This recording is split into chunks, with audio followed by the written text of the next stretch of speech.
Hi, my name is Kate James. I'm a cataloger and a former member of the RDA steering committee. This video is about element labels, and it's part of the RDA concept series available from the RDA Toolkit channel. So before you watch this video, please watch the videos on elements, entities, and domain and range that are also part of the the RDA concept series, because I'm going to talk about concepts that are explained in those. If you're new to RDA, you might be wondering why I'm doing a video about this.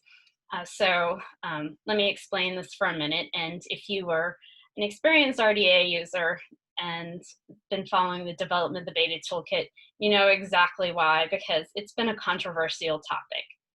As you can see here in my recently viewed list for elements I've been looking at, some of these element labels, like language of person, seem to be fairly intuitive as to what they mean just by reading the name.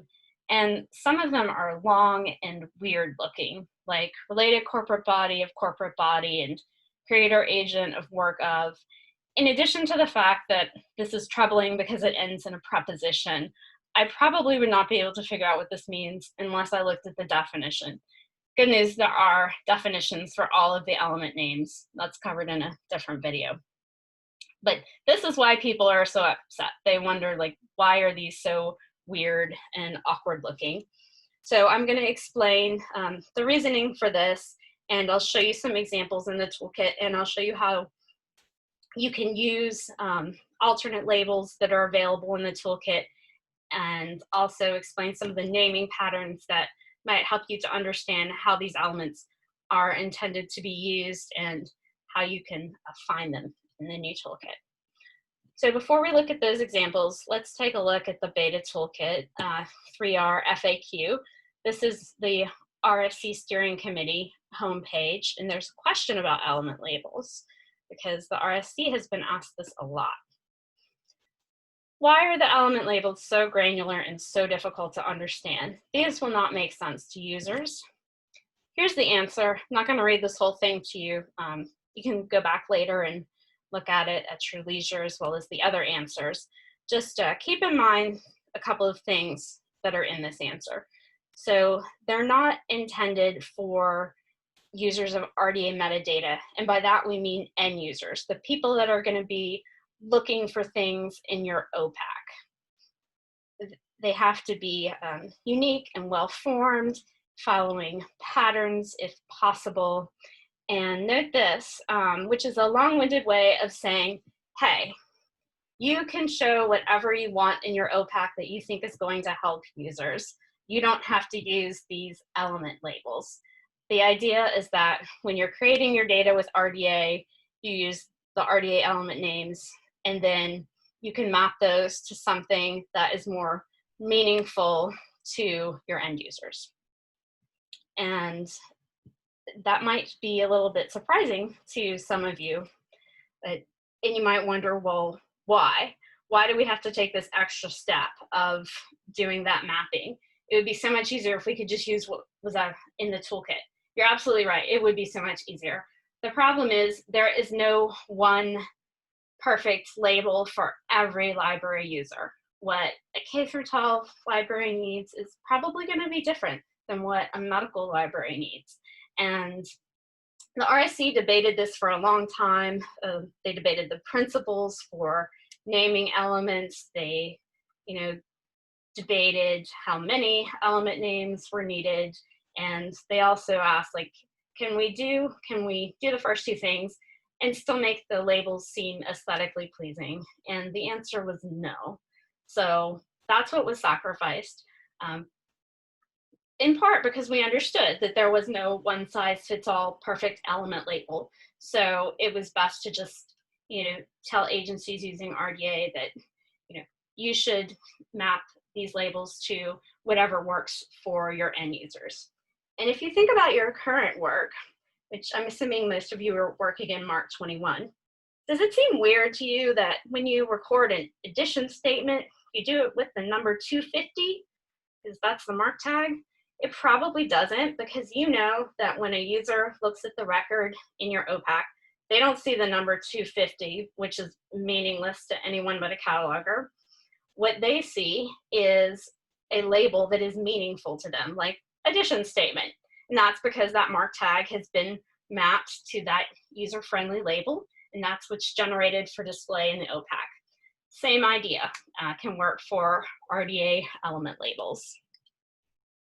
So let's go back and take a look at some examples in the toolkit. So first I'm going to start with an easy one, language of person. Okay, we call this the toolkit label because it's the one that appears at the element page, as the title, and it's the term that's used in the glossary. Now, notice here that the entity being described, which we call the domain entity, is part of the element name. That's because there's multiple language of elements. So we need to disambiguate language of person from language of work, language of corporate body, and so on. It was, sorry, I said language of work. I meant language of expression. Anyway, going back to this, this is the same one that was in the original toolkit because, you know, we knew back then that we were going to have language of elements for multiple entities. If I click on element reference, you'll see an alternate label. You'll always see one alternate label, and you might see more. In this case, you just see the one. This is the verbalized label that's available from the RDA registry. I say it's a verbalized label because it has the verb has here. Usually it'll be has or is. Now, the RDA registry labels have always been available for use with RDA, but they weren't actually integrated into the toolkit until the 3R project.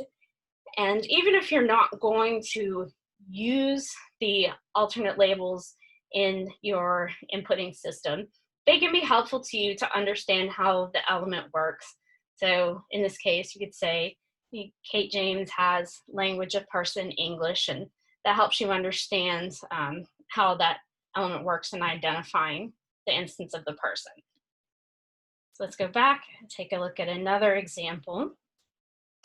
Okay, name of publisher. So this is an element name that changed. In the original toolkit, it was called publisher's name.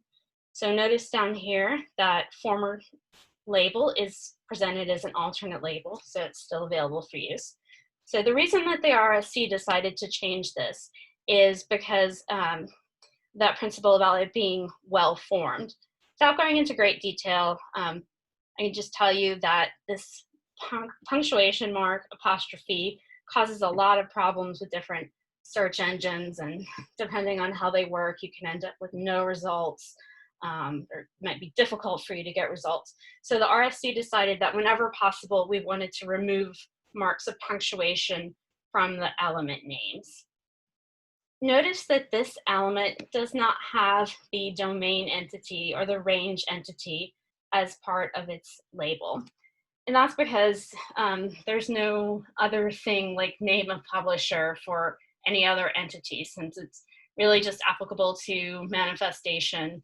There was no need to add domain or a domain entity as part of the label name, unlike language of person.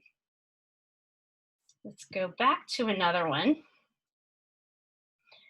Okay, so now we're going to start getting into some more unaesthetically pleasing ones. Creator agent of work. So as you can see, there are some alternate labels, and this one has both the domain entity and the range entity as part of the element name. So the reason we need this is because there's a lot of entities that can create a work, right? Because there's a lot of entity subtypes for agent. So you can have a person create a work, corporate body, and so on. So we needed to have an unambiguous label for each of those relationship elements, each of those possible range values. So we have creator agent of work, creator person of work, creator corporate body of work, and so on. That's how we ended up with this awkward sounding label. Notice down here that the former element name is available, creator. And yeah, I agree with you. Hey, isn't that much shorter and sweeter and nice and easy for an end user to use? Absolutely.